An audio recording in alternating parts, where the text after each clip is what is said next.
Breaking.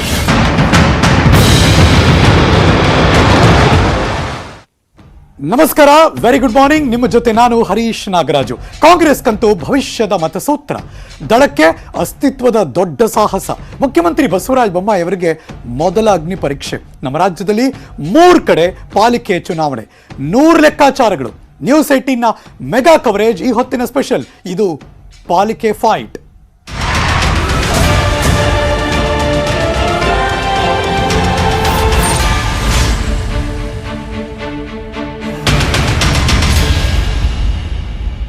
ಈ ಪಾಲಿಕೆ fight result ಇಂದ ಕರತಲಾಮಲಕ ಆಗೋಗ್ಬಿಡುತ್ತೆ ರಾಜ್ಯದಲ್ಲಿ ಅಂತ ಹೇಳದಿದ್ದರೂ ಮುಂಬರುವಂತಹ ಹಲವಾರು ಚುನಾವಣೆಗಳಿಗೆ ಇದೊಂದು ಜೋಶ್ ಮತ್ತು ಇದೊಂದು ಟರ್ನಿಂಗ್ ಪಾಯಿಂಟ್. ಮೊದಲು ಬರ್ತಿರುವಂತಹ ಬ್ರೇಕಿಂಗ್ ನ್ಯೂಸ್ ನೋಡೋಣ. ಇವತ್ತು 3 ಮಹಾನಗರ ಪಾಲಿಕೆಗಳಿಗೆ ಮತದಾನ ಶುರುವಾಗ್ತಾ ಇದೆ. ಚುರುಕಿನ ಮತದಾನ ಬೆಳಗಾವಿ, ಹುಬ್ಬಳ್ಳಿ, ಧಾರವಾಡ ಮತ್ತು ಕಲಬುರಗಿಯ ಮಹಾನಗರ ಪಾಲಿಕೆ. Breaking news.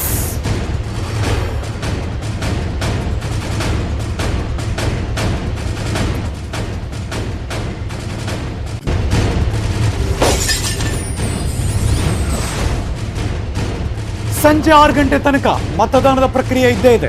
ಅವಕಾಶ ಮಾಡಿಕೊಟ್ಟಿದ್ದಾರೆ. ಸರ್ತಿ ಸಾಲಲ್ಲಿ ಬರಬೇಕು, ಡಿಸ್ಟೆನ್ಸು ಇರಬೇಕು. ಯಾಕೆಂದ್ರೆ ಇವಾಗ ಕೊರೋನಾ ಟೈಮು. ವೋಟ್ ಮಾಡ್ತಿದ್ದಾರೆ ಜನ. ಮತಗಟ್ಟೆಗಳಿಗೆ ಪೂಜೆಯನ್ನು ಸಲ್ಲಿಸಿದ್ರು ಅಭ್ಯರ್ಥಿ. ಮತದಾನ ಮಾಡಿದ್ರು. ಬಿಜೆಪಿ, ಕಾಂಗ್ರೆಸ್, JDSಗೆ ದೊಡ್ಡ ಪ್ರತಿಷ್ಠೆ. ಆಡಳಿತ ಪಕ್ಷಕ್ಕಂತೂ ದೊಡ್ಡ ಪ್ರತಿಷ್ಠೆ. ಕಾಂಗ್ರೆಸ್ JDSನವ್ರಿಗೆ ಆಡಳಿತ ಪಕ್ಷವನ್ನು ಮಣಿಸಿ ನಾವು ಮತ್ತೆ ಇಲ್ಲಿ ಅಧಿಕಾರಕ್ಕೆ ಬರಬೇಕು ಅಂತ. ಈ ಚುನಾವಣೆ ಮತಗಟ್ಟೆಗಳ ಸುತ್ತಮುತ್ತ ಭಾರಿ ಬಂದೋಬಸ್ತನ್ನು ಆಸ್ ಯೂಶುವಲ್ ಮಾಡಿದ್ದಾರೆ.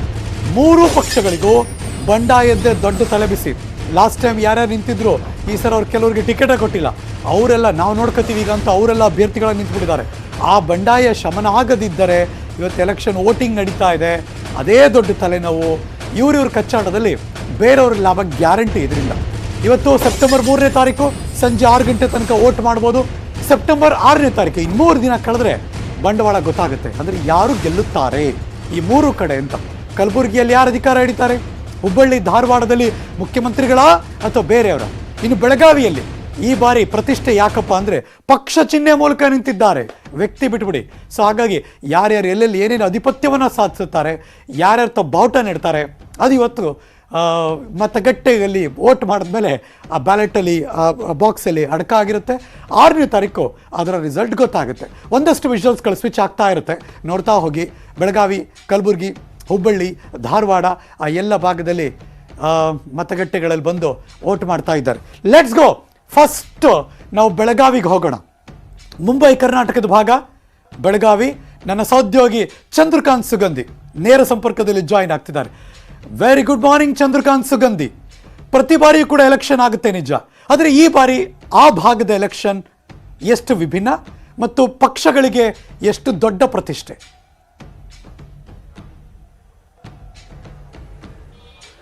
Good morning Harish Nagaraj. ಪ್ರಮುಖವಾಗಿ ಈ ಬಾರಿ ಬೆಳಗಾವಿಯಲ್ಲಿ ನಡೀತಕ್ಕಂಥ ಪಾಲಿಕೆ ಚುನಾವಣೆ ಅತ್ಯಂತ ಮಹತ್ವದ್ದು. ಯಾಕಂದ್ರೆ ಇಷ್ಟು ದಿನ ಕೇವಲ ಬೆಳಗಾವಿ ಮಹಾನಗರದಲ್ಲಿ ಭಾಷೆ ಆಧಾರದ ಮೇಲೆ ಚುನಾವಣೆ ನಡೀತಿತ್ತು. ಆದರೆ ಈ ಬಾರಿ ಪ್ರಥಮ ಬಾರಿಗೆ ಪಕ್ಷಗಳ ಆಧಾರದ ಮೇಲೆ ನಡೀತಾ ಇದೆ. ನಾನೀಗ ಬೆಳಗಾವಿಯ ಹೊಸೂರಿನ ಬಸವನಗಲಿಯಲ್ಲಿದ್ದೇನೆ. ಬೆಳಗ್ಗೆಯಿಂದಲೂ ಕೂಡ ಬಿರುಸಿನ ಮತದಾನ ನಡೀತಾ ಇದೆ. ಏನು ಸ್ಥಳೀಯ ಸಂಸ್ಥೆ ಚುನಾವಣೆ ಆಗಿದ್ದರಿಂದ ಮತದಾರರು ಬೆಳಗ್ಗೆಯಿಂದಲೂ ಕೂಡ ಬಂದು ತಮ್ಮ ಹಕ್ಕನ್ನು ಚಲಾವಣೆ ಮಾಡ್ತಿದ್ದಾರೆ. ಈಗಾಗಲೇ ಇದೇ ಒಂದು ಬೂತ್ನಲ್ಲಿ ಬೆಳಗಾವಿ ದಕ್ಷಿಣ ಕ್ಷೇತ್ರದ ಶಾಸಕ ಅಭಯ್ ಪಾಟೀಲ್ ಮತ್ತು ಅವರ ಧರ್ಮಪತ್ನಿ ಬಂದು ಮತವನ್ನು ಚಲಾಯಿಸಿದ್ದಾರೆ. ಇವತ್ತು ಸಂಜೆ 6 ಗಂಟೆವರೆಗೂ ಕೂಡ ಮತದಾನ ನಡೆಯಲಿದ್ದು ಮತದಾನಕ್ಕಾಗಿ ಎಲ್ಲ ರೀತಿಯ ಸಿದ್ಧತೆಯನ್ನ ಮಾಡಲಾಗಿದೆ.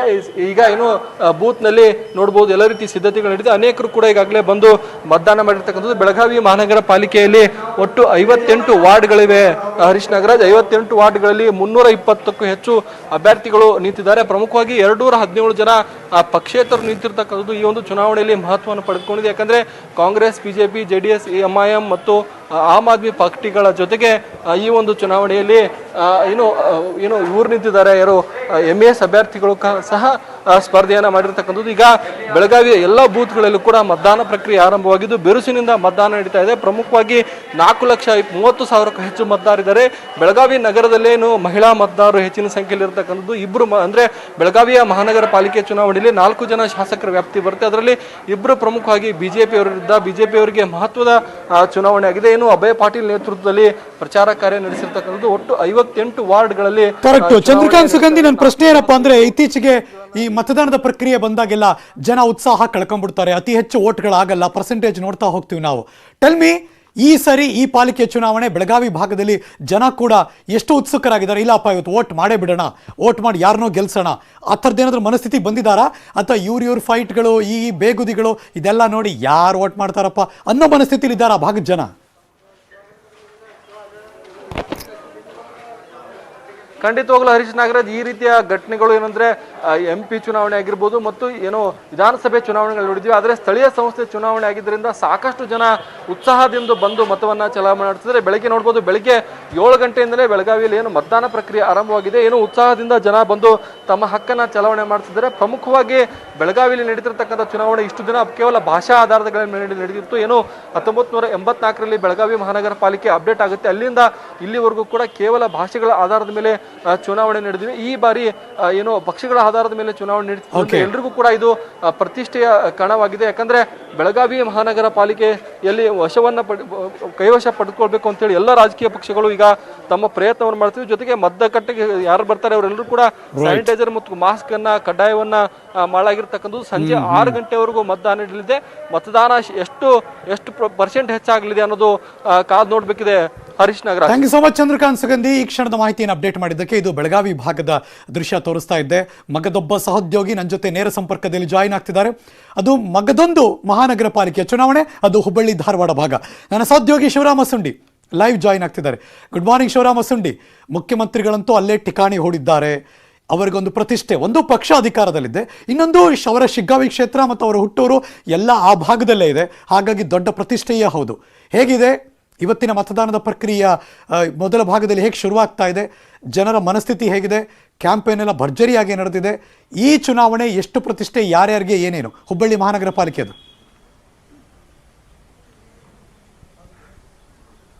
ಹರೀಶ್ ನಾಗರಾಜ್, ಏನಂದ್ರೆ ಇದು ಮುಖ್ಯಮಂತ್ರಿ ತವರು ಜಿಲ್ಲೆನೂ ಹೌದು ಮತ್ತು ಬೇರೆ ಬೇರೆ ಏನು ಮಾಜಿ ಮುಖ್ಯಮಂತ್ರಿಗಳ ತವರೂ ಹೌದು.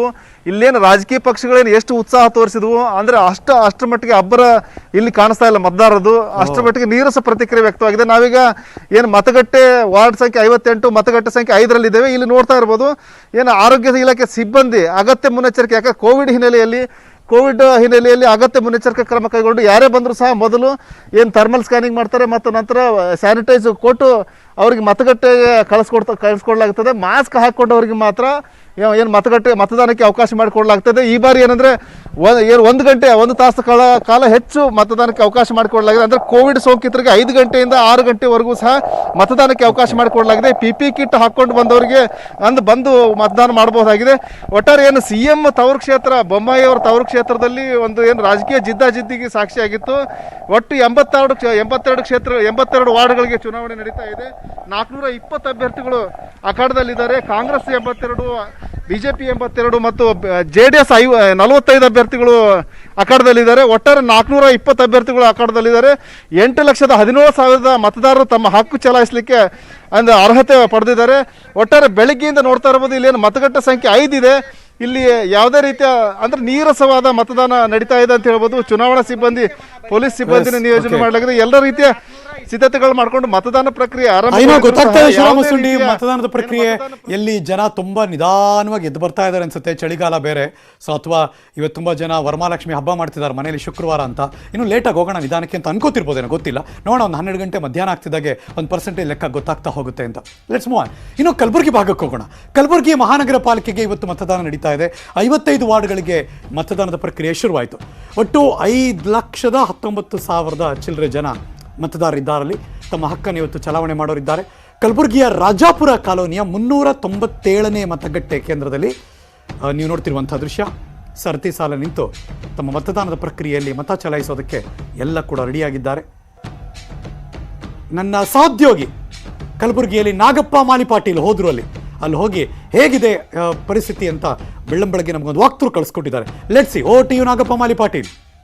ಕಲಬುರಗಿ ಮಹಾನಗರ ಪಾಲಿಕೆಗೆ ಇಂದು ಚುನಾವಣೆ ನಡೀತಾ ಇದೆ. ಬೆಳಗ್ಗೆಯಿಂದಲೇ ಮತಗಟ್ಟೆ ಕೇಂದ್ರಕ್ಕೆ ಆಗಮಿಸಿ ಮತದಾರರು ತಮ್ಮ ಹಕ್ಕನ್ನು ಕೂಡ ಚಲಾಯಿಸ್ತಾ ಇದ್ದಾರೆ. ನಾವೀಗ ಕಲಬುರಗಿಯ ರಾಜಾಪುರ ಕಾಲನಿಯ ಮತಗಟ್ಟೆ ಸಂಖ್ಯೆ 397ರ ಮುಂಭಾಗದಲ್ಲಿ ಇದ್ದೀವಿ. ಖುದ್ದು ಇಲ್ಲಿ ನೋಡಬಹುದು, ಈಗಲೇ ಬೆಳಗ್ಗೆಯಿಂದಲೇ ಕಲಬುರಗಿಯಲ್ಲಿ ಕೂಡ ಮೋಡ ಕವಿದ ವಾತಾವರಣವಿದ್ದು ಇಷ್ಟಾದರೂ ಕೂಡ ಮತದಾರರು ತಮ್ಮ ಹಕ್ಕನ್ನು ಚಲಾಯಿಸಲು ಕೂಡ ಮತಗಟ್ಟೆ ಕೇಂದ್ರಕ್ಕೆ ಬರ್ತಾ ಇದ್ದಾರೆ. ಆದರೆ ಪ್ರಮುಖವಾಗಿ ಜಿಲ್ಲಾಡಳಿತ ಕೂಡ ಈ ಬಾರಿ ಈಗಲೇ ರಾಜ್ಯದಲ್ಲಿ ಕೊರೋನಾ 3ನೇ ಅಲೆ ಆತಂಕ ಇರುವ ಹಿನ್ನೆಲೆಯಲ್ಲಿ ಕೂಡ ಕೋವಿಡ್ ಎಲ್ಲ ಮುಂಜಾಗ್ರತಾ ವಹಿಸಿ ಏನು ಮತದಾನಕ್ಕೆ ಅವಕಾಶ ಕೂಡ ಜಿಲ್ಲಾಡಳಿತ ಕಲ್ಪಿಸಲಾಗಿದೆ. ಹೀಗಾಗಿ ಮತದಾರರು ತಮ್ಮ ಮತವನ್ನು ಚಲಾಯಿಸಲು ಕೂಡ ಮತಗಟ್ಟೆ ಕೇಂದ್ರಕ್ಕೆ ತೆರಳುತ್ತಾ ಇದ್ದಾರೆ. ಪ್ರಮುಖವಾಗಿ ಕಲಬುರಗಿ ಮಹಾನಗರ ಪಾಲಿಕೆಯಲ್ಲಿ 55 ವಾರ್ಡ್ಗಳಿಗೆ ಚುನಾವಣೆ ನಡೆಯುತ್ತಿದೆ. ಅದರಲ್ಲಿ ಪ್ರಮುಖವಾಗಿ 300 ಅಭ್ಯರ್ಥಿಗಳು ಕೂಡ ಚುನಾವಣೆ ಕಣದಲ್ಲಿದ್ದಾರೆ. 533 ಮತಗಟ್ಟೆ ಕೇಂದ್ರಗಳನ್ನು ಕೂಡ ಜಿಲ್ಲಾಡಳಿತ ಆರಂಭ ಮಾಡಿದೆ. ಪ್ರಮುಖವಾಗಿ ಈಗಲೇ ಸುಮಾರು 2570ಕ್ಕೂ ಹೆಚ್ಚು ಚುನಾವಣಾ ಸಿಬ್ಬಂದಿಗಳನ್ನು ಕೂಡ ಕರ್ತವ್ಯಕ್ಕೆ ನಿಯೋಜನೆ ಮಾಡಲಾಗಿದೆ.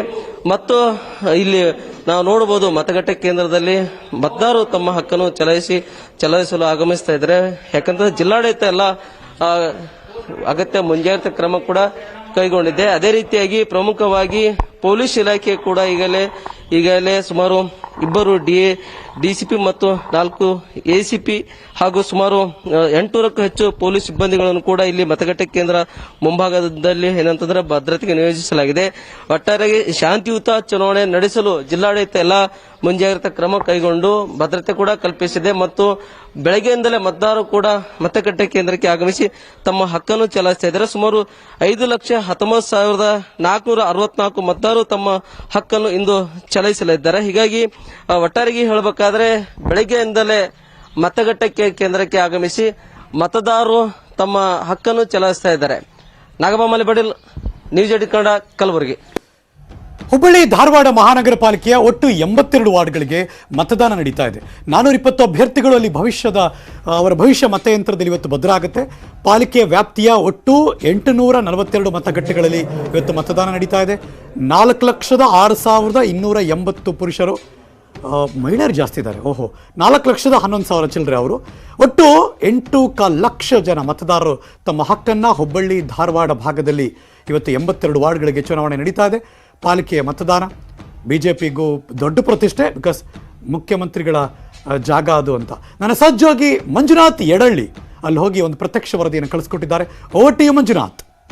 ಧಾರವಾಡ ಮಹಾನಗರ ಪಾಲಿಕೆಯ ಚುನಾವಣೆ ಇಂದಿನಿಂದ ಮತದಾನ ಇವಾಗ ನಡೀತಾ ಇದೆ. ಈಗ ನಾವು ಕೂಡ ತಮಗೆ ದೃಶ್ಯದಲ್ಲಿ ತೋರಿಸುವ ಹಾಗೆ ಎಲ್ಲ ರೀತಿಯನ್ನು ಕೋವಿಡ್ ನಿಯಮವನ್ನು ಪಾಲನೆ ಮಾಡುವ ಮೂಲಕ ಮತದಾರರು ಕೂಡ ಮತಗಟ್ಟೆಗೆ ಆಗಮಿಸಿ ಈಗಾಗಲೇ ಕೊಡಬಹುದು ಸ್ಯಾನಿಟೈಸರ್ ಮಾಡೋದ್ರ ಮೂಲಕ ಪ್ರತಿಯೊಬ್ಬ ಮತದಾರನು ಕೂಡ ಇಲ್ಲಿ ತಪಾಸಣೆ ಮಾಡಲಾಗುತ್ತೆ. ಸ್ಯಾನಿಟೈಸ್ ಮಾಡಿದಂಥ ಮತದಾರರು ಕೂಡ ಮತಗಟ್ಟೆಯ ಒಳಗಡೆ ಹೋಗಿ ತಮ್ಮ ಮತವನ್ನು ಚಲಾಯಿಸ್ತಾ ಇದ್ದಾರೆ. ಈಗಾಗಲೇ ಕೂಡ ಸರ್ಕಾರ ಕೂಡ ಆದೇಶ ಮಾಡಿರೋ ಹಿನ್ನೆಲೆಯಲ್ಲಿ 3ನೇ ಅಲೆಯ ಮುನ್ನೆಚ್ಚರಿಕೆ ಕ್ರಮವಾಗಿ ಈಗಾಗಲೇ ಕೂಡ ಮತದಾರರಿಗೂ ಕೂಡ ಕಟ್ಟುನಿಟ್ಟಿನ ಕ್ರಮವನ್ನು ಜರುಗಿಸಲಾಗಿದೆ. ಈಗ ತಾವು ಕೂಡ ನೋಡುವ ಹಾಗೆ ಈಗಲೇ ಧಾರವಾಡ ಹುಬ್ಬಳ್ಳಿ ಮಹಾನಗರ ಪಾಲಿಕೆ ವ್ಯಾಪ್ತಿಯಲ್ಲಿ ಬರುವಂಥ ಅಭ್ಯರ್ಥಿಗಳು ಈಗಾಗಲೇ 420 ಅಭ್ಯರ್ಥಿಗಳು 82 ವಾರ್ಡ್ಗಳಿಗೆ ಸ್ಪರ್ಧೆಯನ್ನು ಮಾಡ್ತಾ ಇದ್ದಾರೆ. ಇವತ್ತು ಕೂಡ ಬೆಳಗ್ಗೆ 7 ಗಂಟೆಯಿಂದ ಸಾಯಂಕಾಲ 6ರವರೆಗೆ ಮತದಾನ ನಡೆಯಲಿದೆ. ಈಗಾಗಲೇ ಮತದಾನ ಕೇಂದ್ರಕ್ಕೆ ಕೂಡ ಬೆಳಗ್ಗೆ 7ರಿಂದ ಈಗಾಗಲೇ ಮತದಾರರು ಕೂಡ ಆಗಮಿಸಿ ತಮ್ಮ ಮತವನ್ನು ಚಲಾವಣೆ ಮಾಡ್ತಾ ಇದ್ದಾರೆ ಅಂತ ಹೇಳ್ಬೋದು. ಈಗಾಗಲೇ ತಾವು ಕೂಡ ದೃಷ್ಟಿಯಲ್ಲಿ ನೋಡೋ ಹಾಗೆ ಪ್ರತಿಯೊಬ್ಬರು ಕೂಡ, ಯಾಕಂತಂದರೆ ಇಲ್ಲಿರುವಂಥ ಸಿಬ್ಬಂದಿಗಳಿಗೂ ಕೂಡ ಅಷ್ಟೇ ಕಟ್ಟುನಿಟ್ಟಾಗಿ ಕೋವಿಡ್ ನಿಯಮವನ್ನು ಪಾಲನೆ ಮಾಡೋಕ್ಕೆ ಎಲ್ಲ ರೀತಿಯ ವ್ಯವಸ್ಥೆಯನ್ನು ಮಾಡಲಾಗಿದೆ. ಅದೇ ರೀತಿಯಾಗಿ ಸರ್ಕಾರದ ಕೋವಿಡ್ ನಿಯಮವನ್ನು ಪಾಲನೆ ಮಾಡುವ ಮೂಲಕ ಏನಂತಂದರೆ ಹುಬ್ಬಳ್ಳಿ ಧಾರವಾಡ ಮಹಾನಗರ ಪಾಲಿಕೆಯಲ್ಲಿ BJP JDS ಹಾಗೂ ಕಾಂಗ್ರೆಸ್ ಪಕ್ಷದ ಅಭ್ಯರ್ಥಿಗಳು ಕೂಡ 420 ಅಭ್ಯರ್ಥಿಗಳು ಇವತ್ತು ಕಣದಲ್ಲಿದ್ದು ಎಲ್ಲ ಮತದಾರ ಮತವನ್ನು ಚಲಾಯಿಸುವ ಮೂಲಕ ಹಕ್ಕನ್ನು ಚಲಾಯಿಸಿ ಈ ಅಭ್ಯರ್ಥಿಯನ್ನು ಆಯ್ಕೆ ಮಾಡಲು ಮುಂದಾಗಿದ್ದಾರೆ ಅಂತಲೇ ಹೇಳ್ಬೋದು. ಧಾರವಾಡದ ಮಂಜುನಾಥ್ ಯಡಳ್ಳಿ, ನ್ಯೂಸ್ 18 ಕನ್ನಡ. ಹುಬ್ಬಳ್ಳಿ ಧಾರವಾಡ ಭಾಗದಿಂದ ಬೆಳಗಾವಿ ಕಡೆ ಹೋಗೋಣ. ಬೆಳಗಾವಿ ಮಹಾನಗರ ಪಾಲಿಕೆಯ ಚುನಾವಣೆ ಹಿನ್ನೆಲೆಯಲ್ಲಿ ಮತಗಟ್ಟೆಗೆ ಪಕ್ಷೇತರ ಅಭ್ಯರ್ಥಿಯವರು ಪೂಜೆ ಸಲ್ಲಿಸಿದ್ರು. ಹೆಂಗಾರು ಮಾಡಿ ನಾನೇ ಗೆಲ್ಲಪ್ಪ, ಜಾಸ್ತಿ ಓಟ್ ನಮಗೆ ಬರಲಪ್ಪ, ಈ ಥರದೆಲ್ಲ ಇರುತ್ತೆ ಏನೇನು ಅವ್ರು ಕೇಳ್ಕೊತಿದ್ದಾರೆ. ಸೊ ಹಂಗಾಗಿ ಅವರು ಬಂದು ಪೂಜೆ ಮಾಡಿದ್ರು. ಬೆಳಗಾವಿಯ ವಿಶ್ವೇಶ್ವರಯ್ಯ ನಗರದ ವಾರ್ಡ್ ನಂಬರ್ ಅಲ್ಲಿ 11ರ ಬೂತು ಅಲ್ಲಿಗೆ ಬಂದು 67ಕ್ಕೆ ನಂಬರ್ 67ಕ್ಕೆ ಪಕ್ಷೇತರ ಅಭ್ಯರ್ಥಿ ಚನ್ನಬಸಪ್ಪ ಬಾಗೇವಾಡಿಯಿಂದ ಪೂಜೆ ಆಯಿತು. ಪೂಜೆ ಬಳಿಕ ಕುಟುಂಬ ಸಮೇತರಾಗಿ ಮತದಾನ ಮಾಡಿದ್ರು.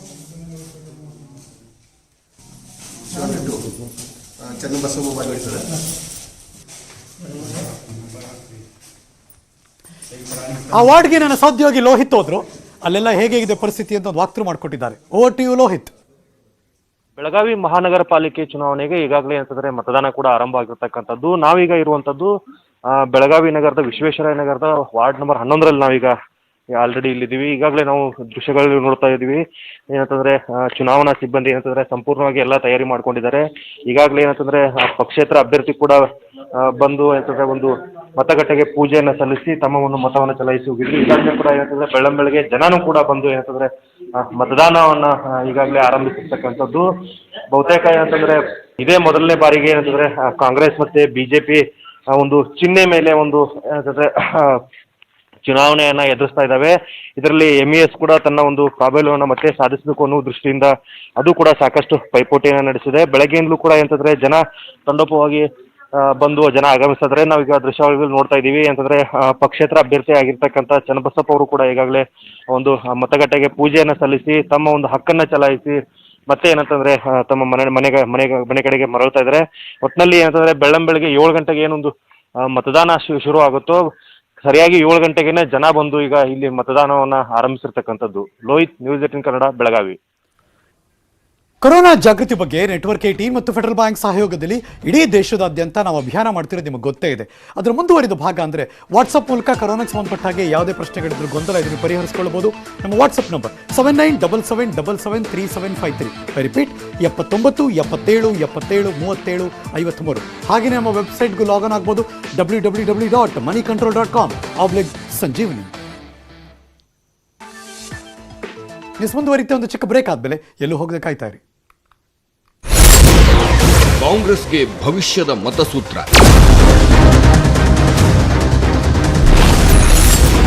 ದಳಕ್ಕೆ ಅಸ್ತಿತ್ವದ ಸಾಹಸ.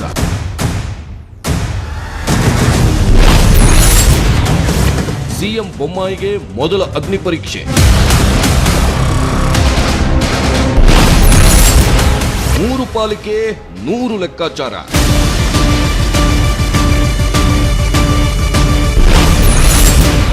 ಪಾಲಿಕೆಯ ಫೈಟ್. News 18 mega coverage.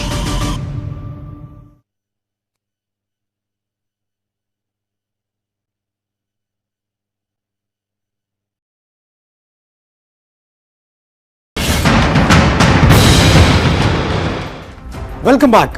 ಅರಣ್ಯ ಇಲಾಖೆಯಲ್ಲಿ ಬಡ್ತಿ ಕುಸ್ತಿ. ಅರಣ್ಯ ಸಚಿವರು ಗರಂ, ಅಧಿಕಾರಿಗಳೇ ಟಾರ್ಗೆಟ್. ಆಪ್ತನ ಆಪ್ತನಿಗಾಗಿ ಸಿಟ್ಟಿಗೆ ಇದೇ ಕಾರಣನ. ನ್ಯೂಸ್ 18ನ ಬಿಗ್ ಎಕ್ಸ್ಕ್ಲೂಸಿವ್. ಬಡ್ತಿ ಕತ್ತಿ ವರಸೆ.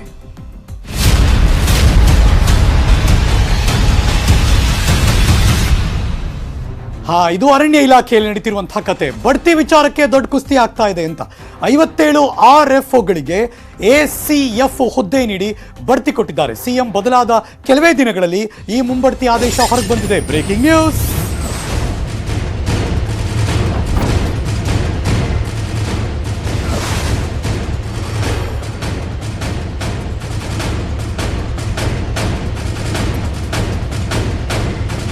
RFOಗಳಿಗೆ ACF ಹುದ್ದೆ ನೀಡಿ ಇದೀಗ ಪ್ರಮೋಷನ್ ಅಂದ್ರೆ ಮುಂಬಡ್ತಿ ಕೊಟ್ಟಿದ್ದಾರೆ. ಆದೇಶಕ್ಕೆ ಅರಣ್ಯ ಸಚಿವರು ಆಕ್ಷೇಪ ವ್ಯಕ್ತಪಡಿಸಿದ್ದಾರಂತೆ. ಆದೇಶ ತಡೆ ಹಿಡಿಬೇಕು ಅಂತ ಸಚಿವರ ಸುತ್ತೋಲೆ. ಜ್ಯೇಷ್ಠತಾ ಪಟ್ಟಿ ಬಗ್ಗೆ ಸಚಿವ ಉಮೇಶ್ ಕತ್ತಿ ಈಗ ಗರಂ ಆಗಿದ್ದಾರಂತೆ. ಜ್ಯೇಷ್ಠತಾ ಪಟ್ಟಿ ಅನುಸರಿಸದೆ ಬಡ್ತಿ ಕೊಟ್ಟಿದ್ದಾರೆ.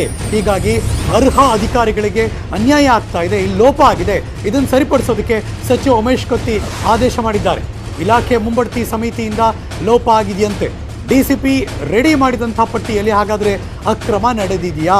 ಜ್ಯೇಷ್ಠತಾ ಪಟ್ಟಿ ಅನುಸಾರ ಯಾವುದೇ ಮುಂಬಡ್ತಿ ನಡೆದಿಲ್ವಾ? ಬಿಕಾಸ್ ಅವರು ತಡೆ ಹೊಡಿದ್ದಾರೆ ಅಂದರೆ ಆ ಥರದ್ದು ಎಲ್ಲೋ ಲೋಪ ಆಗಿದೆ, ಯಾರ್ದೋ ಇನ್ವಾಲ್ವ್ಮೆಂಟ್ ಇದೆ, ಇನ್ಯಾವುದೋ ಬೇರೆ ಏನೋ ಲೆಕ್ಕಾಚಾರ ಇರಬಹುದು. ಮರುಪರಿಶೀಲಿಸಿ 2 ದಿನದಲ್ಲಿ ವರದಿ ಸಲ್ಲಿಕೆ ಆಗುತ್ತೆ. ನ್ಯೂಸ್ 18 ಕನ್ನಡಕ್ಕೆ ಸಿಕ್ಕಿದೆ ಖಚಿತ ಮಾಹಿತಿ. ACS ಜಾವೇದ್ ಅಖ್ತರ್ ವರದಿಯ ಮಾಹಿತಿ ಲಭ್ಯ ಆಗಿದೆ. ಮುಂಬಡ್ತಿಯಲ್ಲಿ ನಿಯಮ ಉಲ್ಲಂಘನೆ ಆಗಿಲ್ಲ, ಜ್ಯೇಷ್ಠತಾ ಪಟ್ಟಿಯಲ್ಲಿ ಲೋಪ ಇದ್ದರೆ ಕೋರ್ಟ್ ಇದೆ, ಇಲಾಖೆಯಲ್ಲಿ ಆಕ್ಷೇಪಣೆ ಸಲ್ಲಿಸೋದಕ್ಕೆ ಅವಕಾಶ ಇಲ್ಲ ಅನ್ನೋದು ಈಗ ಗೊತ್ತಾಗ್ತಾ ಇದೆ. ಇನ್ನು 2 ದಿನದಲ್ಲಿ ಸಚಿವ ಉಮೇಶ್ ಕತ್ತಿ ವರದಿ ಸಲ್ಲಿಸ್ತಾರೆ. ACS ಜಾವೇದ್ ಅಖ್ತರ್ ಹೇಳಿಕೆ ಕೊಟ್ಟಿದ್ದಾರೆ.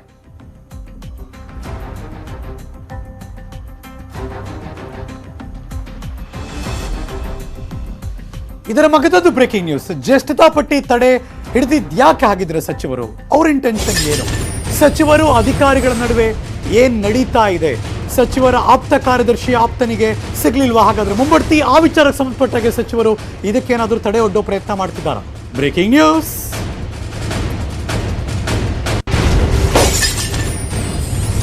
ಆಪ್ತ ಕಾರ್ಯದರ್ಶಿಯ ಆಪ್ತ.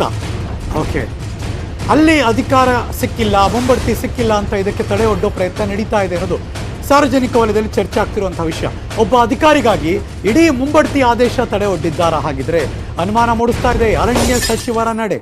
ಇನ್ನೆರಡು ದಿನದಲ್ಲಿ ಎಲ್ಲದಕ್ಕೂ ಉತ್ತರ ಸಿಗುತ್ತಾ ಅನ್ನೋದು ಈಗಿರುವಂಥ ಪ್ರಶ್ನೆ. ಮತ್ತಷ್ಟು ಮಾಹಿತಿ ನನ್ನ ಸಹೋದ್ಯೋಗಿ political bureau special correspondent Dasharath Savoor ದೂರವಾಣಿ ಸಂಪರ್ಕದಲ್ಲಿದ್ದಾರೆ. Good morning Dasharath. Good morning Harish Nagaraj. ಅಂದ್ರೆ ಈ ಆದೇಶದಲ್ಲಿ ಉಲ್ಲಂಘನೆ ಆಗಿಲ್ಲ ಅನ್ನುವ ಜಾವೇದ್ ಅಖ್ತರ್ ಅವರ ಹೇಳಿಕೆ ನಿಜವಾಗಿದ್ದರೆ ಅಥವಾ ಅದೇ ಲೀಗಲ್ ಆಗಿದ್ದರೆ ಸಚಿವರು ಯಾಕೆ ಈ ತರ ಮಾಡ್ತಿದ್ದಾರೆ? ಇಲ್ಲಿ ಏನ್ ನಡೀತಿದೆ ದಶರಥ್? ಹರೀಶ್ ನಾಗರಾಜ್, ಯಡಿಯೂರಪ್ಪನವರು ಕೆಳಗಿನ ನಂತರ ಬಸವರಾಜ ಬೊಮ್ಮಾಯಿಯವರು ಬರ್ತಾರೆ, ಖಾತೆಗಳ ಸಚಿವ ಸಂಪುಟ ಕೂಡ ರಚನೆ ಆಗುತ್ತೆ. ಆ ಸಂದರ್ಭದಲ್ಲಿ ಖಾತೆ ಹಂಚಿಕೆ ಆಗಿರೋದಿಲ್ಲ. ಆಗ DPC ಅಂದ್ರೆ ಇಲಾಖೆಯ ಮುಂಬಡ್ತಿ ಸಮಿತಿಯೇ ಈ ಒಂದು ಪಟ್ಟಿಯನ್ನ ತಯಾರು ಮಾಡುತ್ತೆ. RFಗಳು ಅಂದ್ರೆ ವಲಯ ಅರಣ್ಯ ಅಧಿಕಾರಿಗಳಿಂದ ಸಹಾಯಕ ಅರಣ್ಯ ಅಧಿಕಾರಿಗಳಾಗಿ ಪ್ರಮೋಷನ್ ಕೊಡ್ತಾರೆ. ಅದು 57 ಜನ ಅಧಿಕಾರಿಗಳಿಗೆ. ಅದಾದ ನಂತರ ಉಮೇಶ್ ಕತ್ತಿ ಅವರು ಅರಣ್ಯ ಸಚಿವರಾಗಿ ಇಲಾಖೆಯ ಜವಾಬ್ದಾರಿಯನ್ನ ಪಡೆದುಕೊಳ್ತಾರೆ. ನಂತರದಲ್ಲಿ ಅದನ್ನ ತಡೆ ಹಿಡಿತಾರೆ. ಅದಕ್ಕೆ ಕಾರಣವನ್ನು ಕೂಡ ಕೊಡ್ತಾರೆ. ಜ್ಯೇಷ್ಠತಾ ಪಟ್ಟಿ ಸರಿಯಾಗಿ ಅನುಸರಣೆ ಆಗಿಲ್ಲ, ಹೀಗಾಗಿ ಕೆಲ ಅಧಿಕಾರಿಗಳಿಗೆ ಅನ್ಯಾಯ ಆಗುತ್ತೆ. ಈ ರೀತಿಯ ದೂರವಾಣಿಯ ಮೂಲಕ ಬರ್ತಾ ಇದೆ. ಸೊ ಹೀಗಾಗಿ ಅದನ್ನ ತಡೆ ಹಿಡಿಯಿರಿ ಅಂತ ಹೇಳಿ ಉಮೇಶ್ ಕತ್ತಿ ಅವರು ಒಂದು ಆದೇಶವನ್ನ ಮಾಡ್ತಾರೆ. ಆದ್ರೆ ಇಲ್ಲಿ ಅತ್ಯಂತ ಪ್ರಮುಖವಾಗಿ ಗಮನಿಸಬೇಕಾಗಿರುವಂತದ್ದು, ಜ್ಯೇಷ್ಠತಾ ಪಟ್ಟಿಯಲ್ಲಿ ಅಥವಾ ಸೀನಿಯಾರಿಟಿ ಲಿಸ್ಟ್ ಅಂತ ಏನ್ ಕರಿತೀವಿ, ಅದರಲ್ಲಿ ಲೋಪ ಆದ್ರೆ ಅದನ್ನ ನೇರವಾಗಿ ಕೋರ್ಟ್ ನಲ್ಲಿ ಚಾಲೆಂಜ್ ಮಾಡಬಹುದು, ಕೋರ್ಟ್ ಮೂಲಕ ಅದನ್ನ ಪರಿಹರಿಸಿಕೊಳ್ಬಹುದು. ಆದ್ರೆ ನೇರವಾಗಿ ಎಲ್ಲಿಯೂ ಕೂಡ ಇಲಾಖೆಯಲ್ಲೇ ಅದರ ಬಗ್ಗೆ ಅಬ್ಜೆಕ್ಷನ್ ಅನ್ನ ಆಕ್ಷೇಪಣೆಯನ್ನ ಸಲ್ಲಿಸಲಿಕ್ಕೆ ಯಾವುದೇ ರೀತಿಯ ಅವಕಾಶ ಇಲ್ಲ. ಸೊ ಇದು ಸಚಿವರ ಗಮನಕ್ಕೂ ಇದೆ, ಜೊತೆಗೆ ಆದೇಶ ಹೊರಡಿಸಿರುವಂತ ಅಲ್ಲಿನ PS ಗಮನಕ್ಕೂ ಇದೆ. ಸೀನಿಯಾರಿಟಿಯನ್ನ ಈ ಪ್ರಶ್ನೆ ಮಾಡೋದೇ ಇಲ್ಲ ಅಂತ ಹೇಳಿದ್ರೆ ಅದನ್ನೇ ನೆಪವಾಗಿ ಇಟ್ಕೊಂಡು ಇಡೀ 57 ಜನ ಅಧಿಕಾರಿಗಳ ವರ್ಗಾವಣೆಯನ್ನ ಯಾಕೆ ತಡೆ ಹಿಡಿಯಲಾಗಿದೆ ಅನ್ನೋದು ಪ್ರಮುಖವಾದ ಪ್ರಶ್ನೆ. ಜೊತೆಗೆ ಸಚಿವರ ಈ ನಡೆ ಸಾಕಷ್ಟು ಅನುಮಾನಗಳನ್ನ ಹುಟ್ಟುಹಾಕುತ್ತೆ. ಸೊ ಇನ್ನೊಂದ್ ಕಡೆ ಸಚಿವರ ಆಪ್ತ ಕಾರ್ಯದರ್ಶಿ ಇದ್ದಾರೆ, ಅವರ ಮನೆಯಲ್ಲಿ ಒಬ್ರು ಬಾಡಿಗೆ ಇದ್ದಾರೆ, ಅವ್ರಿಗೂ ಕೂಡ ಪ್ರಮೋಷನ್ ಸಿಕ್ಕಿಲ್ಲ. ಸೊ ಹೀಗಾಗಿ ಕೂಡ ಒಬ್ಬ ವ್ಯಕ್ತಿಯಿಂದಾಗಿ 57 ಜನ ಅಧಿಕಾರಿಗಳ ಏನು ಪ್ರಮೋಷನ್ ಇದೆ ಅದು ನಿಂತು ಹೋಗಿದೆ ಅನ್ನೋದು ಕೂಡ ಇನ್ನೊಂದು ಆರೋಪ ಇದೆ. ಸೊ ಹೀಗಾಗಿ ಈ ಎರಡು ಅನುಮಾನಗಳಿಂದ ಸಾಕಷ್ಟು ದೊಡ್ಡ ಮಟ್ಟದಲ್ಲಿ ಅರಣ್ಯ ಇಲಾಖೆಯಲ್ಲಿ ಚರ್ಚೆ ಆಗ್ತಿದೆ. ಸೊ ಇದೆಲ್ಲದರ ನಡುವೆ ಈ ಆದೇಶವನ್ನ ಅಥವಾ ಏನು ಪ್ರಮೋಷನ್ ಮಾಡಿ ವರ್ಗಾವಣೆ ಮಾಡಲಾಗಿದೆ, ಸ್ಥಳ ನಿಯುಕ್ತಿ ಮಾಡಲಾಗಿದೆ, ಅದನ್ನ ಇನ್ನೆರಡು ದಿನದಲ್ಲಿ ಗೊತ್ತಾಗುತ್ತೆ, ಅದು ಕಾಯ್ತಾ ಇದ್ದೀವಿ. Thank you so much Dasharath Savoor ಈ ಕ್ಷಣದ ಮಾಹಿತಿನ ಅಪ್ಡೇಟ್ ಮಾಡಿದ್ದಕ್ಕೆ.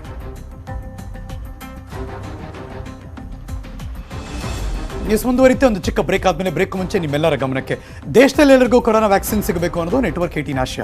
ಫೆಡರಲ್ ಬ್ಯಾಂಕ್, ಅಪೋಲೋ ಸಹಯೋಗದೊಂದಿಗೆ ನೆಟ್ವರ್ಕ್ 18ನ ಈ ಆಶಯಕ್ಕೆ ದೇಶವ್ಯಾಪಿ ಬಲ ಸಿಕ್ಕಿದೆ. ಎಲ್ರಿಗೂ ವ್ಯಾಕ್ಸಿನ್ ಅನ್ನೋ ಜಾಗೃತಿ. Welcome back. ಗಣೇಶ ಹಬ್ಬ ಮುಂದಿನ ವಾರ ಇದೆ, ಸಜ್ಜಾಗ್ತಾ ಇದೆ ಇಡೀ ಬೆಂಗಳೂರು. ಕರೋನಾ ಆತಂಕದಲ್ಲೇ ಹಬ್ಬ ಆಚರಣೆಗೆ ಸಿದ್ಧತೆ ನಡೀತಾ ಇದೆ. ಬೆಂಗಳೂರಿನಲ್ಲಿ ಗಣೇಶೋತ್ಸವಕ್ಕೆ BBMP ರೂಲ್ಸ್ ಕೂಡ ಮಾಡಿದೆ. 20 ನಿಯಮಗಳು BBMPಯ ರೂಲ್ಸ್ನಲ್ಲಿ ಅದನ್ನು ಫಾಲೋ ಮಾಡಲೇಬೇಕು. ಒಂದು ವಾರ್ಡ್ನಲ್ಲಿ ಒಂದು ಗಣೇಶ ಮಾತ್ರ ಪ್ರತಿಷ್ಠಾಪನೆ ಮಾಡಬೇಕು. 4-5 ದಿನದಲ್ಲಿ ಅಧಿಕೃತ ಆದೇಶ ಕೂಡ ಹೊರಗೆ ಬರುತ್ತೆ. 4 ಅಡಿ ಮೀರದಂತೆ ಎಷ್ಟೋ ದೊಡ್ಡದಾಗೆಲ್ಲ ತಗೊಂಬರ್ತಿರಲ್ಲ, ಹಂಗೆಲ್ಲ ತೊಗೊಂಬರಂಗಿಲ್ಲ. ಈಗ ಗಣೇಶೋತ್ಸವದಲ್ಲಿ ಹಂಗಿರಬೇಕು ಅಂತ 20ರಿಂದ 30 ಜನರಿಗೆ ಅವಕಾಶ. ಪ್ರತಿ ಏರಿಯಾ ವಾರ್ಡ್ನಲ್ಲಿ ವಾಟರ್ ಟ್ಯಾಂಕರ್ ವ್ಯವಸ್ಥೆ, ವಾಟರ್ ಟ್ಯಾಂಕ್ ವಾಹನದಲ್ಲೇ ಗಣೇಶ ವಿಸರ್ಜನೆ ಆಗಬೇಕು. ಮನೆಯಲ್ಲಿನ ಗಣೇಶ ಕೂಡ ಟ್ಯಾಂಕರ್ನಲ್ಲೇ ವಿಸರ್ಜನೆ ಆಗಬೇಕು. ಈ ಥರದ್ದೆಲ್ಲ ಒಂದಷ್ಟು ರೂಲ್ಸ್ ಮಾಡಿದ್ದಾರೆ. ಇನ್ನೊಂದು 3-4 ದಿನದಲ್ಲಿ ಅಫಿಷಿಯಲ್ ಆಗಿ ಎಲ್ಲ ಅನೌನ್ಸ್ ಮಾಡ್ತಾರೆ.